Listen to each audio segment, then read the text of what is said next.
Well, hockey's a huge part of my life, and it always has been. I've been playing since I was a little kid. I've managed to get to a pretty high level, and what I found along the way is that by playing hockey and being on a team, you can actually learn some really great life lessons that you may not learn in another particular field.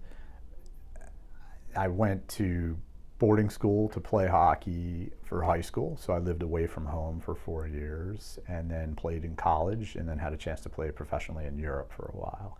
I got scouted by the NHL, but that didn't turn into anything. But I always had a passion to become an orthodontist since I was 12 because my orthodontist was a huge influence on my life. Every time I went to his office, he was just the happiest guy in the world, and it was kind of hard not to notice that.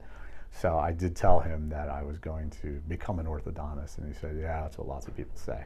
So it was kind of fun that I went to one of my first continuing education meetings after I think I was still actually in my last year of my residency, and ran into Dr. Justin, and I was like, I told you.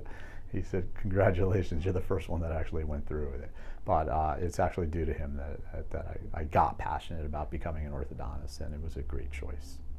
It's funny. I think people tend to find work gets a little stale after a while or a little boring or they need a little bit more zip and stuff like that. I mean, when you're an orthodontist, it's just not like that. I mean, it's such a blessing and an honor to be in this field and to be lucky enough to get chosen for a position for this field.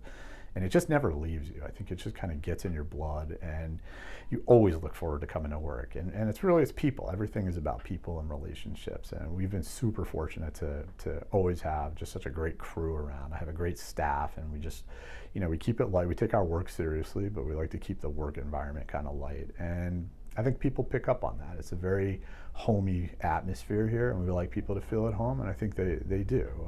And we wouldn't have it any other way. We've always tried to make sure that our practice never got overrun with numbers and volume and stuff like that, so we can kind of keep it real and keep those relationships cultivated and have time to talk to people and have time to take care of the things that are important.